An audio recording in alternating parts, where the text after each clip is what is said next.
Welcome back to Emergency Medicine Lectures. In the present class, we are going to discuss about interpretation of CT brain. I am Dr. S. Prakash Babu, Assistant Professor and in charge, Department of Emergency Medicine, ES Institute of Medical Sciences and Research. CT brain is one of the most commonly done investigation in the emergency department. CT involves taking multiple cross-sectional images at different levels and computer reconstruction.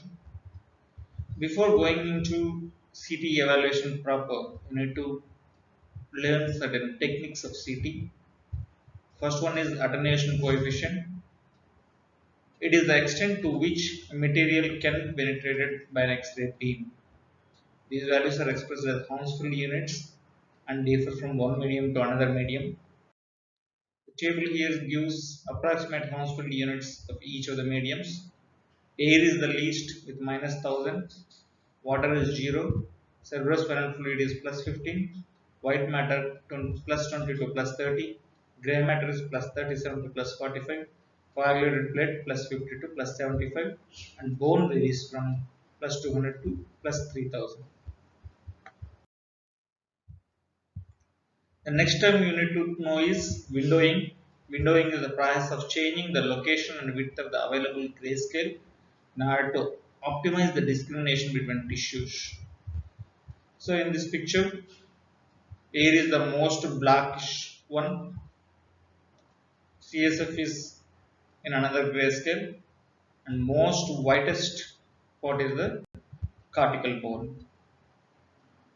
By changing the width and the center of the grayscale, we can adjust to visualize the structures clearly and delineate them from one structure to another structure. If you change the width, so you are decreasing the width, anything below the air will be looking black, and anything above the gray matter will all be white. If you change the center, similarly anything below CSF is all black, anything above cortical bone is all white. The appearance of tissue on CT scan is described in terms of the density. Darker structures are said to be hypodense or having low density. Brighter structures are said to be having hyperdensity or high density. You should work through the entire system even if you spot something obvious early on. Whenever you look at a CT film or you are looking at a CD in the computer, first confirm the details. Check the following details: patient's name, hospital number and date of birth, and make sure that you are looking at the correct patient's image. Then date and time of the scan when it was acquired. Suppose if you are looking at a older scan and you try to correlate with current clinical pictures, they may not match. So confirm the date and time on the scan so as to match the clinical pictures with the scan. Previous scans, if available, will be helpful for comparison.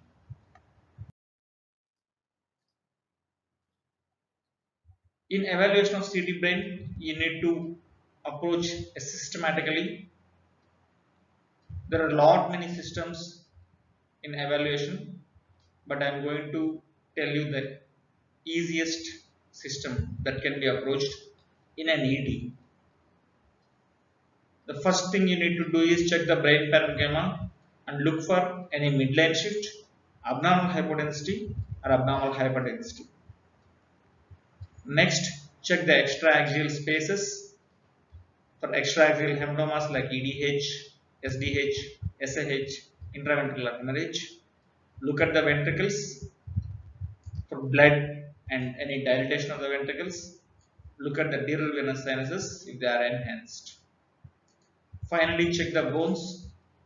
Check all the skull bones, including the base of the skull. Check the facial bones and also the paranasal sinuses.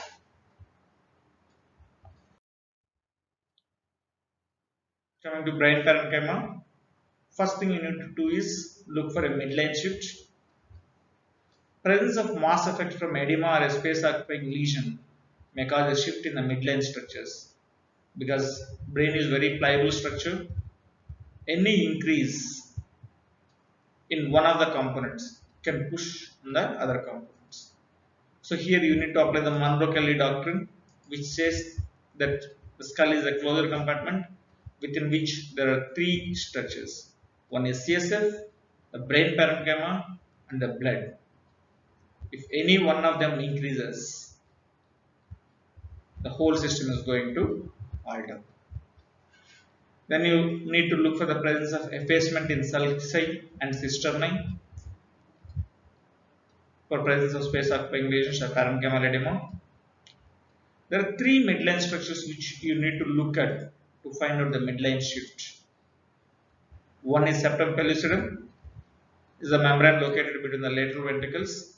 Look at the third ventricle, which is a midline structure, and look at the pineal gland, which usually appears as a calcified structure, which is again a midline structure. All these structures should be on the line drawn between anterior and posterior false cerebri.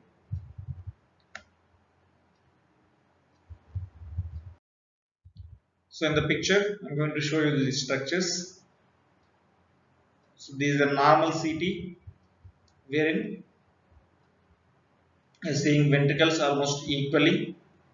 These are the lateral ventricles. The membrane between the lateral ventricles is the septum pellucidum, and you have third ventricle here and the calcified pineal gland. These are the false cerebri and false cerebelli.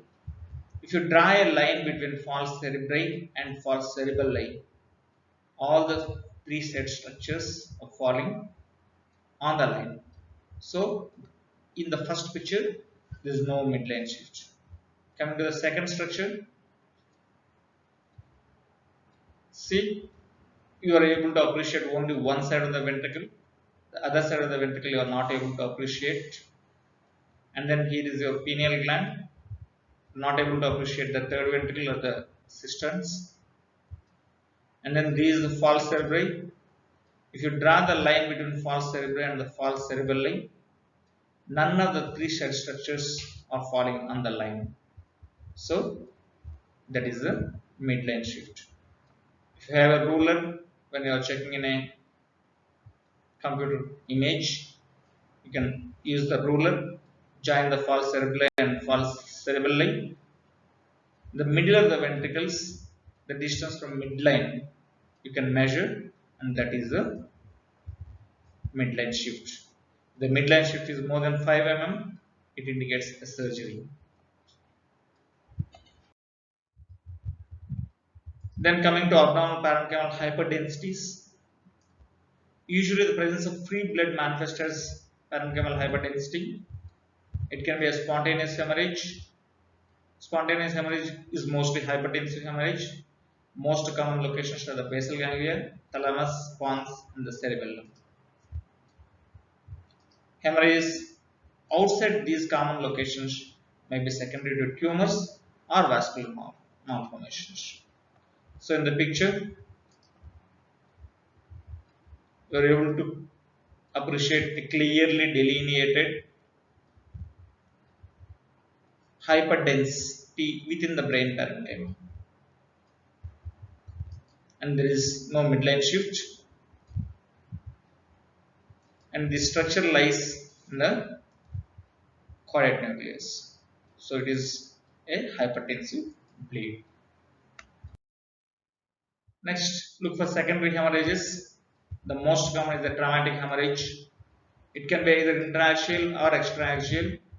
If it is intra-axial, that is within the brain parenchyma, most commonly is a contusion and seen on frontal and temporal lobes. One more secondary hemorrhage is diffuse axonal injury. It will present as hemorrhagic foci in the gray matter, white matter interface near the deep nuclei of the brain and in the corpus callosum, and there is gray-white differentiation is lost. So if you look at the CT scans here, the first one, there are multiple hyperdensities located in the frontal and the temporal regions and bilaterally. So this is a traumatic contusions, cerebral contusions. The second film, Everything almost looks like black, and there are some tiny hemorrhages here and there, and you cannot exactly make out the differentiation between gray matter and the white matter. So this is, and see the sulci and gyri are not appreciable, hence it is a diffuse axonal injury. Next, going into parenchymal hypodensities. Stroke is the one which most commonly manifests as a hypodensity. In the first hours of stroke, thrombosis in the supplying artery creates a hyperdense artery sign or ribbon sign. Another imaging finding is in non-contrast CT is the loss of gray-white matter differentiation. Cortical hypodensity and sulcal effacement are relatively late signs of the stroke. So in the given pictures, in the first one, the whole brain appears normal, but there is a ribbon-shaped hyperdensity, which indicates the thrombosis of the middle cerebral artery. This is called ribbon sign. And then the second picture, the distribution of the middle cerebral artery, you can see hypodense area compared to the opposite side, and there is effacement of the sulci and gyri. So this is a middle cerebral artery territory infarct. Next, most common hypodensities are tumors with surrounding hemorrhage, may be hyperdense, isodense, or hypodense, depending on the maturity of the bleed. There can be calcification which leads to hyperdensity on the CT and typically associated with meningiomas. There can be mass effect, displacement of tissue due to the tumors are associated with bleeding or edema. Edema is usually seen as hypodense and surrounds the hyperdense area, which are present in the brain tissue or surrounding the tumor. So if you take this CT picture, there is a clearly demarcated hyperdense area and ill demarcated irregular surrounding hypodense area. So this hyperdense area is the tumor or hemorrhage into the tumor. The surrounding hypodense area is the edema because of the tumor. And then there is a slight midline shift which you can appreciate by pushing of the false cerebral to the opposite side. This is midline shift. Next, most important thing you need to look at in CT scan is the tuberculoma. It usually appears as a ring enhancing lesion, which appears as a round lobulated nodule to moderate to marked edema. It can be a solid or ring enhancement, is typical in post-contrast CTs. A central focus of calcification with a ring of peripheral enhancement, usually called the target sign, is described but not specific to tuberculosis. So the first picture is a non-contrast CT. You can see there is a little hyperdensity, and then there is a ring-shaped hyperdensity followed by ill-demarcated hypodensity. There is a central calcification followed with the wall of the tuberculoma and then the surrounding edema, indicating that the tuberculoma is active. The same patient after contrast, see the ring enhancement, the ring has been enhanced and there is surrounding edema. So this is how a tuberculoma looks like in CT. And in this CT there is a slight midline shift, so can be noted. Next thing you need to look at is the extra-axial spaces. So this is the anatomy of the extradural hematoma and the subdural hematoma. Extradural hematoma occurs between the skull bone and the dura mater. Here dura is shown, there is a skull fracture. The blood is bright red, which is indicating arterial blood. So an epidural hematoma can expand very fast and it is a surgical emergency. Next is subdural hematoma. Subdural hematoma occurs between dura and the arachnoid. It's usually venous blood. Next, most important thing you need to differentiate between extradural hematoma and subdural hematoma is extradural hematoma is limited with the sutural lines. The shape of extradural hematoma is biconvex. Subdural hematoma, because there are no attachments of dura to the skull bones, it crosses the sutural lines and then the shape is concavo-convex. So here in the picture you can appreciate there is an extra-axial hematoma which is biconvex, so it's a extradural hematoma.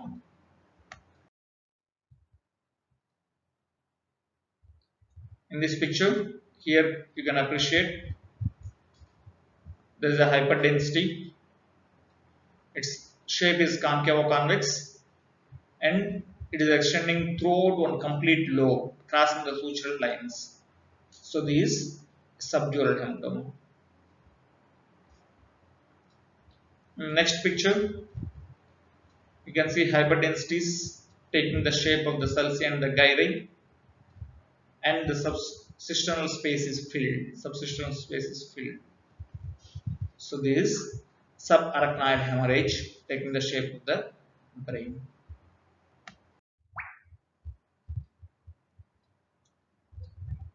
What can you see in this picture? Yes, there is varying density lesion in the extradural space, subdural space, because it is crossing the sutural lines. This varying density is produced because this SDH is a subacute one. And finally, you can appreciate a concavo-convex hypodensity extending throughout one side of the brain. This happens with a chronic subdural hemorrhage. Next thing you can appreciate an SCD is dural venous sinus thrombosis. Most commonly you will not be able to appreciate dural venous thrombosis, but sometimes you can make out because of the calcium loaded blood. Dural veins are located between the dural layers. Increased density in these structures is a sign of dural vein thrombosis. This is a sagittal sinus which is enhanced here. Next, you need to look at the ventricles. If there is a hyperdensity in the ventricles, it is intraventricular bleed. If you see intraventricular bleed, look for intraparenchymal bleed. And then dilatation of the ventricles is seen in obstructive hydrocephalus or because of atrophic brain. Next, you need to look at the skull fractures. First, look at the vault of the skull, and then look at the skull base, and then examine the facial skeleton. You need to convert your window level to bone window to appreciate the bone properly. In the first picture, there is a linear undisplaced skull bone fracture. The second one, this is a brain window, it's not a bone window.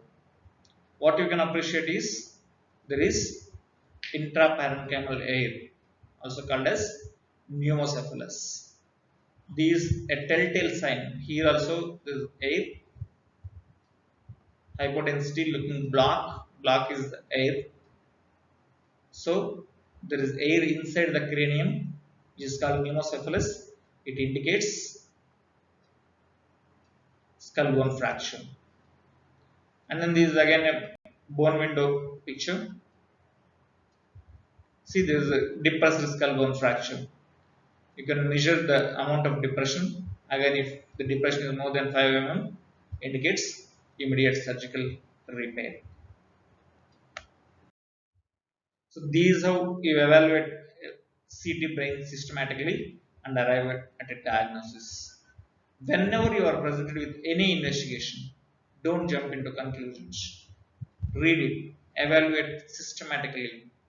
You develop your own system, how you evaluate things, and then finally come to a diagnosis that gives you a proper analysis and a clear diagnosis. If you try to jump into conclusions, you might miss certain things, and then you will end up with a wrong diagnosis. Thank you.